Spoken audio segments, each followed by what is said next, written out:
ঈদ মোবারক দর্শক, সবাই কেমন আছেন? আশা করি অনেক অনেক ভালো আছেন। আপনাদের সবাইকে স্বাগত জানাচ্ছি চ্যানেল এফসির ঈদের বিশেষ অনুষ্ঠান ঈদ সালামিতে, পাওয়ার্ড বাই পারফেক্ট ইলেকট্রনিক্স। এই অনুষ্ঠানে কিন্তু আমরা অনেক আড্ডা দেব, গান হবে, মজা হবে। এবং আজকে আমার সাথে আড্ডা দিতে আসছে আমার বন্ধু রাইটার এবং অ্যাক্টিভিস্ট মুনমুন শারমিন শামস। চলুন কথা বলি।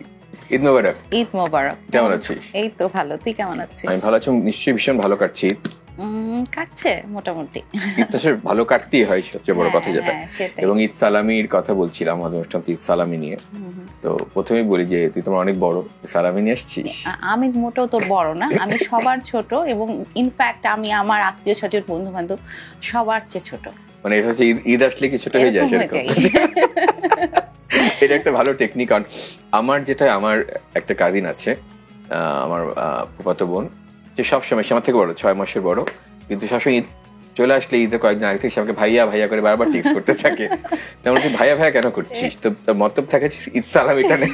একদম একদম, আমিও তার মতো।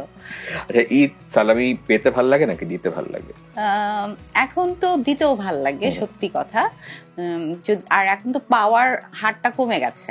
এখন যারা দিতেন এক সময় তাদের অনেকেই নেই, আম্মা নাই। তো এখন যেটা হয় যে পাই কম, দেই বেশি, এবং সেটা ভাল লাগে। কারণ আমি যাদেরকে দেই ওদের সাথে তো আমার একটা স্নেহ ভালোবাসার সম্পর্ক। তো এটা হচ্ছে যখন দেই তখন একটা সেটা বোঝানো যে আমি আমার ট্র্যাডিশনটাকে ক্যারি করছি, আবার অ্যাট দ্য সেম টাইম আমি যে ওর প্রতি কেয়ার করি সেটা আমি বোঝাতে পারছি। এইটা একটা খুব সুন্দর কথা যে আসলে সালামিটা দিয়ে কিন্তু আমার স্নেহ কিংবা কেয়ার করার ব্যাপারটাই কিন্তু আসলে বোঝায়। এখানে মানে টাকাটা আসলে জাস্ট একটা টোকেনের মতো, কিন্তু ভিতরের ভালোবাসাটা অনেক বড় ব্যাপার। একদম তাই। মানে আমার মনে আছে যে আমার তো পুরান ঢাকাতেই জন্ম, গ্যান্ডারিয়াতে। তো আমরা ছোটবেলায় ঈদের সালামি মানে ঈদের নামাজ শেষ করে তারপরে কিছু একটা খেয়ে বেরোয় যেতাম, এই সালামি সংগ্রহ। আর পুরান ঢাকার এনভায়রনমেন্টটা তো একেবারে ডিফারেন্ট, একদম অন্যরকম। সবাই সবাইকে চেনে, প্রতিটা বাড়িওয়ালা, ভাড়াটিয়া, পাড়া সবাই সব বাসায় গিয়ে ঢুকে যেত। এবং তো আমার মনে আছে এখন ধর আমরা বাসার 3-4টা তালা সিকিউরিটি লক করি, আবার নিচে গার্ডকে বলি কেউ যেন ঢুকতে না পারে, অনেক সিকিউরিটি। কিন্তু ওই সময় কিন্তু খুব নিরাপদ বোধ করতো সবাই। এবং অনেক বাড়িতে কিন্তু কখনো দরজা দেওয়া থাকতো না, গিয়ে জাস্ট নক না করে ঢুকে যেতাম, কিংবা বেল দিয়ে ঢুকে যেতাম। দরজা খোলা থাকতো। প্রতিবেশীর সাথে একটা খুব সুন্দর সম্পর্ক ছিল। এবং আমার এখন একটা মনে আছে, আমাদের একটা খেলা ছিল, কারো কারো বাসায় কলিং বেল টিপে আমরা পালাই যেতাম। এটা মনে হয় সব জায়গায় সবচেয়ে দুষ্ট জায়গা তারাই কাজটা করতো। এবং মজা লাগতো যে যেগুলো অনেক 3তলা 4তলা বাড়ি, তো কোনো বয়স্ক লোক থাকতো, সে যখন উপর থেকে চিৎকার করতে থাকতো, গালি দিতে থাকতো, বাচ্চারা খুব মজা পেত এই কাজটা। দারুণ, এটা আসলে খুব একটা এক্সাইটমেন্ট ছিল। এই কাজটা আমি অবশ্য জীবনে একবার মতো, মানে অন্যদের দেখে দেখে, তোদের মতো যারা শয়তান ছিল ওদের দেখে দেখে একবার শুধু করেছিলাম। এবং তারপরে ভীষণ না ধরপড়, এবং কিন্তু খুব অপরাধবোধ কাজ করছিল। আমাদের কোনো অপরাধবোধ কাজ করতো না, আমি জানি, এটা বুঝতে পারছি। এরকম ঈদের সময় আর কি অপরাধবোধ ছাড়া অপরাধ করেছি সেটা একটু বল। ঈদের সময় কি করতাম, আম্মা হচ্ছে অনেক মজার মজার খাবার করতো। এটা মনে আছে যে সেমাই, তারপরে সেমাইয়ের অনেক ধরন ছিল, কিন্তু এখন যেমন আমি এত রকম ধরন পাই না। আম্মা জর্দা করতো, দুধ সেমাই করতো, একটু ঘন টাইপের, একটু পাতলা টাইপের, নানান টাইপ আর কি। আবার একটা জর্দা আছে চালের জর্দা, ওটা করতো রেগুলার। হ্যাঁ, এটা ওই যে কমলা রঙের জর্দা, হ্যাঁ ওইটা হতো। তারপর এই পোলাও টোলাও এসব তো থাকেই। তো এই জিনিসটা খুব একটা মজার ব্যাপার ছিল। কিন্তু তারপরেও ঈদের দিন আমার মনে আছে যে এত খাবার দাবার, তারপরে চুরি করে হরলিক্স খেতাম, গুড়াটা।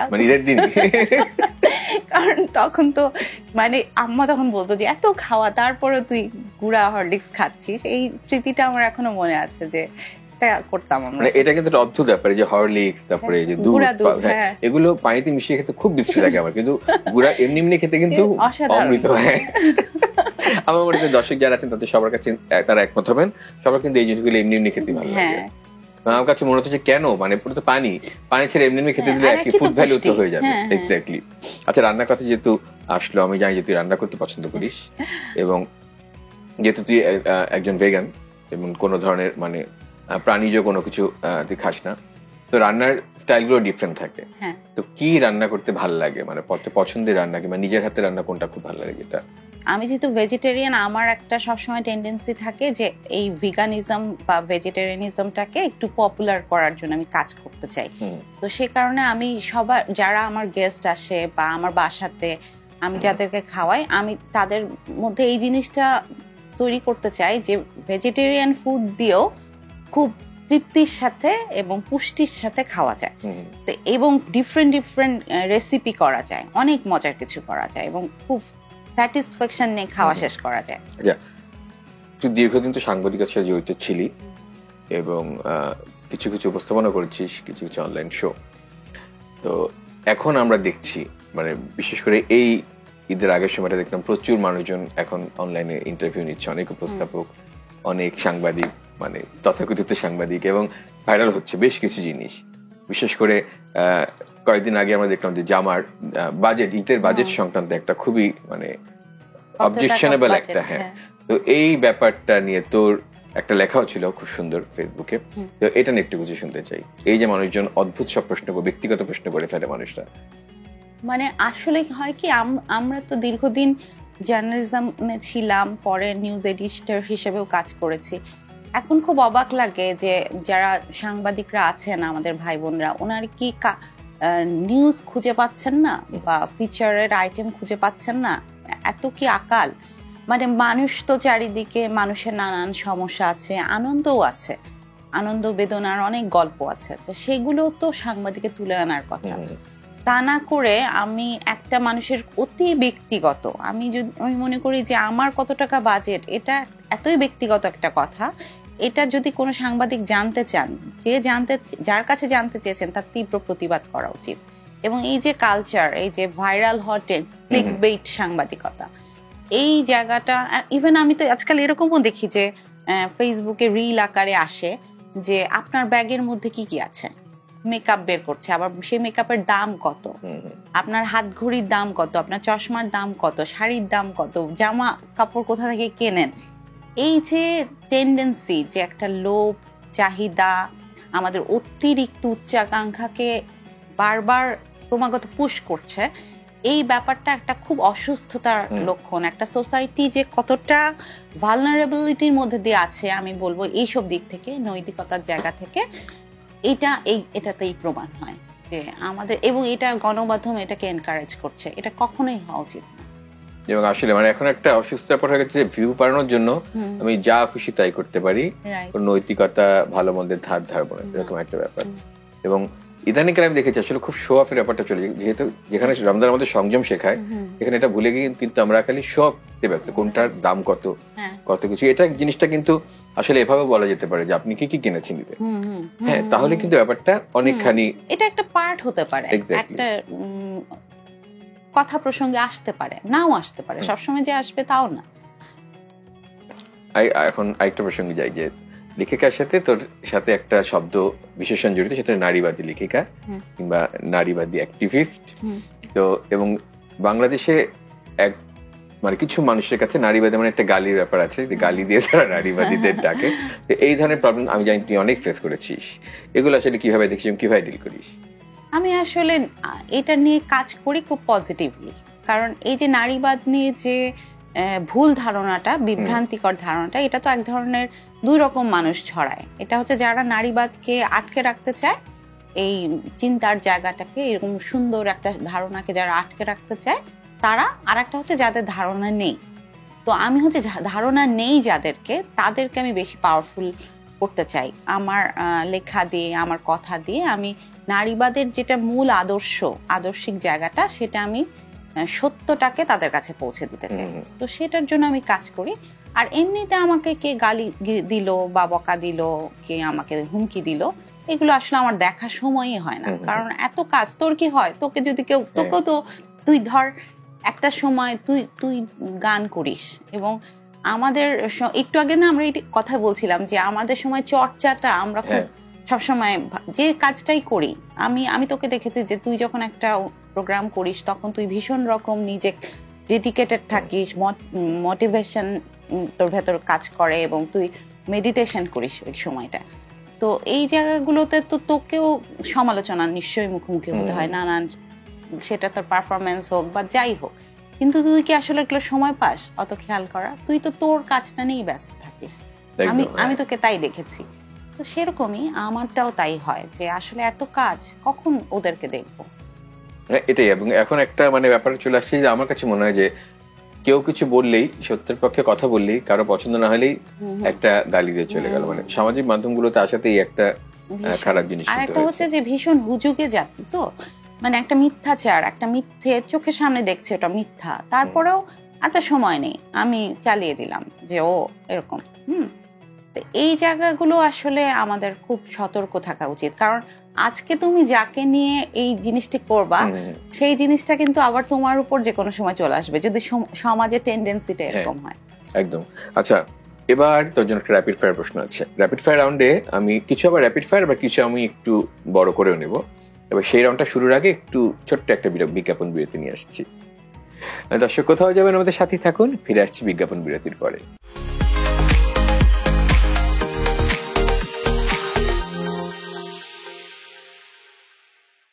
ফিরে এলাম বিরতির পর। আপনারা দেখছেন ঈদ সালামি পাওয়ার্ড বাই পারফেক্ট ইলেকট্রনিক্স। চলুন তাহলে আবার ফিরে যাই মুনার কাছে। ওকে, রেডি? হ্যাঁ, রেডি। আচ্ছা, প্রিয়জনেরা কিংবা বাড়ির লোকেরা কি নামে ডাকে? মুনা। মুনা, হ্যাঁ, আমি এই নামে ডাকি। প্রিয়জন তো। পাহাড় না সমুদ্র? পাহাড়। কেন? আমার কাছে মনে হয় আমি পানি একটু ভয় পাই, এই জন্য হতে পারে। দেশ না বিদেশ? দেশ। প্রিয় স্থান? প্রিয় স্থান আমার নিজের পড়ার ঘরটা। বাহ। প্রিয় খাবার? প্রিয় খাবার হচ্ছে রুটি, লাল আটা রুটি আর সবজি। বাহ। প্রিয় রং? লাল। প্রিয় পোশাক? শাড়ি। এই যে দেখাই যাচ্ছে। প্রিয় কাজ? প্রিয় কাজ বই পড়া। কেমন জীবন চাস? আমি খুব সিম্পল একটা জীবন চাই, যে জীবনে আমি একটা সময় শুধু পশু পাখিদের জন্য কাজ করতে পারবো। চমৎকার। আচ্ছা, সবচেয়ে আনন্দময় ঈদ কোনটা ছিল? কোনো চমক কিংবা কোনো স্পেশাল একটু আমাদের সাথে শেয়ার কর। আমার আনন্দময় ঈদ ছিল আমার মেয়ে হলো, আমার মেয়েকে নিয়ে আমার প্রথম ঈদটা, যে আমার মনে হচ্ছিল ওর জন্য অনেক কিছু জামা কাপড় কিনে, কিন্তু ও তো একদম পিছু, ওকে কি আর, তারপরে ওকে সবাই দেখতে আসছে। ওই ঈদটা আসলে আমার জন্য খুব এক্সাইটিং ছিল। স্পেশাল। এমন একটা প্রশ্ন যেটা শুনলে খুব বিরক্ত লাগে। তোমাকে নিয়ে অনেক কথা হচ্ছে, তুমি ঠিকঠাক আছো তো?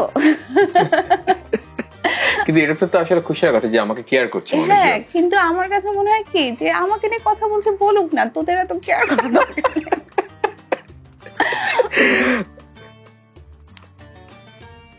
মানে এরকম কতবার হয়েছে? গতকালকেই হয়েছে। গতকাল? মানে গতকালকে অনেকবারই হয়েছে। আমার বোন, আমার বন্ধুরা ফোন করছে যে এরকম হচ্ছে। আমার বিষয়টা হচ্ছে কি, আমি এখানে একটু বলি যে আসলে আমার তো একটা কন্টিনিউয়াসলি আমি একটা ব্যাটল ফিল্ডের মধ্যে আছি। হ্যাঁ, আমি কাজ করছি, যুদ্ধ করছি অ্যাকচুয়ালি নানা রকম আদর্শের জন্য। তো সেই কারণে আমাকে ক্রমাগত নানান রকম কিছু ফেস করতে হবে। অফকোর্স আমার একটা নিজস্ব মেকানিজম আছে। তো হয় কি, ওই যে ছোটবেলায় যেটা হতো যে আমি খুব সাহসের সাথে রাত্রেবেলা ফিরছি, রিক্সায় করেই ফিরছি, হয়তো রাত 10, 10:30, 11টা, তখন আমি জার্নালিস্ট। হ্যাঁ, কোনো ভয় লাগছে না। রাত্রেবেলা আম্মা ফোন দিল, তুই ঠিক আছিস তো, এই যে বললো, আর আমার মনে হলো আসলেই তো, এখন কি কিছু হবে নাকি, মানে মনটা কিন্তু একটু দুর্বল হয়ে যায় আপন জনের ইয়েতে। হ্যাঁ, ঠিক ব্যাপারটা এখন সেরকম যে আমি ঠিক আছি, কিন্তু বারবার যদি খুব কনসার্ন হয় তাহলে একটু আমার মনটা দুর্বল হয়ে যায় অনেক সময়। সেই জন্য আমি চাই না এই প্রশ্নটা কেউ করুক। বাহ।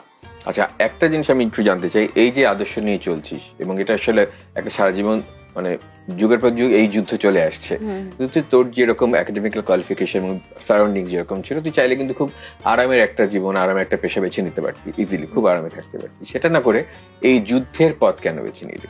অবশ্যই অনেক আগে থেকে অনেক যোদ্ধা ঝগড়াটি আমি জানি, ইউনিভার্সিটি থেকে আমরা দেখেছি। না, ঝগড়াটা আসলে এটাই আমার কাছে আরাম, যে আমি আমার আদর্শের সাথে আছি, বা আমি যেটাকে সত্যি মনে করি সেটাতে আমি দাঁড়িয়ে আছি, স্টিল দাঁড়িয়ে আছি। আমি বিপরীতে নাই, আমি কোনো কিছু থেকে চোখ বন্ধ করে মুখ ফিরিয়ে নাই। একটা অন্যায় হচ্ছে, সেটা দেখে আমি নিজে ভালো আছি, অন্য অন্যায়টা হোক যার উপর দেয়, এই জায়গাতে আমি নাই। আমি যে প্রতিবাদ করছি, আমি যে এটার বিরুদ্ধে দাঁড়িয়েছি, এটাতেই আমি আরাম পাচ্ছি।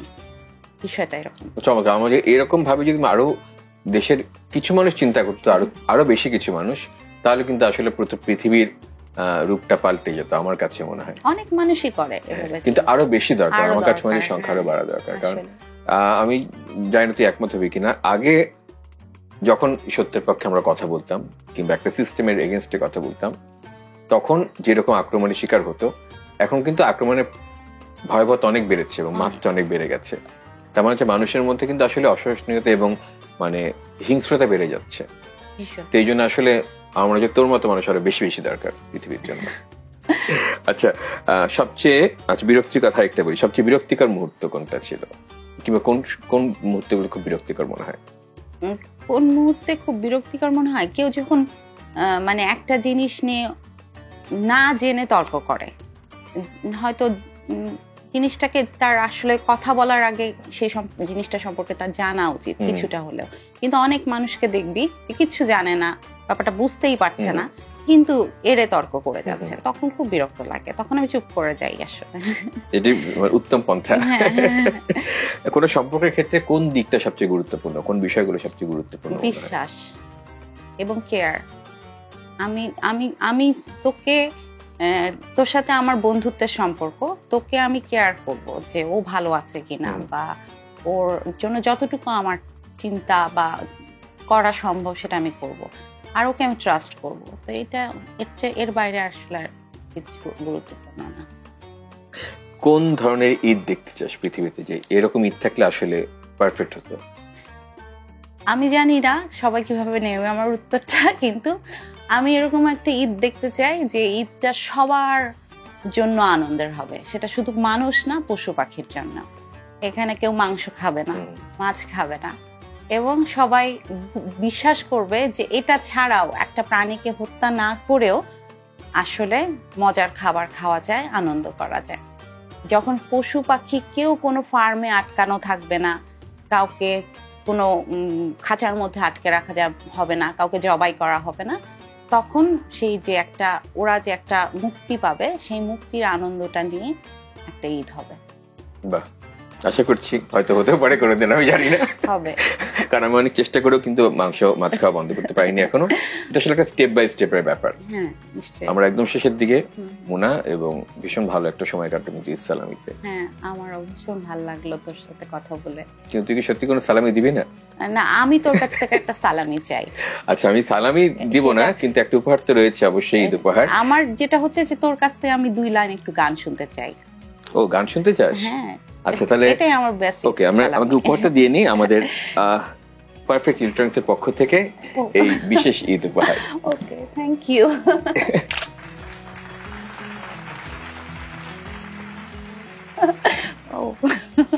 চল তাহলে আমরা দর্শকদের কাছ থেকে বিদায় নিই। ঈদের যে বিখ্যাত গান যেটা আছে, সেই রমজানের রোজা শেষে সেটা গাইতে গাইতে পারি। ওকে, শিওর। হ্যাঁ দর্শক, আজকের মতো এখানে আমরা বিদায় নিচ্ছি। আগামী দিন আবারও দেখা হবে ঈদ সালামিতে। সবাই ভালো থাকবেন, সুস্থ থাকবেন। ঈদ মোবারক। ঈদ মোবারক। চল তাহলে, তবে গান শুরু করার আগে দর্শকদের কিছু বলতে চাস? না, আমি সবাইকে ঈদের শুভেচ্ছা জানাচ্ছি, আর আমি বলবো যে ঈদের আনন্দটা আসলে সবারকে নিয়ে যেন করা হয়, সেজন্য আপনার আশেপাশে যারা আছে তাদের দিকেও একটু খেয়াল রাখবেন। চল, আমার সত্যি হচ্ছে সেটা বলে গানটা একটু একটু করতে একসাথে করি আমরা। হ্যাঁ। ও মন রমজানের ওই রোজার শেষে এলো খুশির ঈদ, তুই আপনাকে আজ বিলিয়ে দে শোন আসমানি তাকিদ। ও মন রমজানের ওই রোজার শেষে এলো খুশির ঈদ, তুই আপনাকে আজ বিলিয়ে দে শোন আসমানি তাকিদ।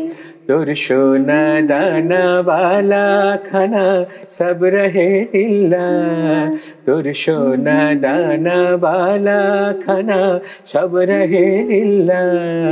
দে যাকাত মুর্দা মুসলিমেরাজ ভাঙাইতে নিত, ও মন রমজানের ওই রোজার শেষে এলো খুশির ঈদ।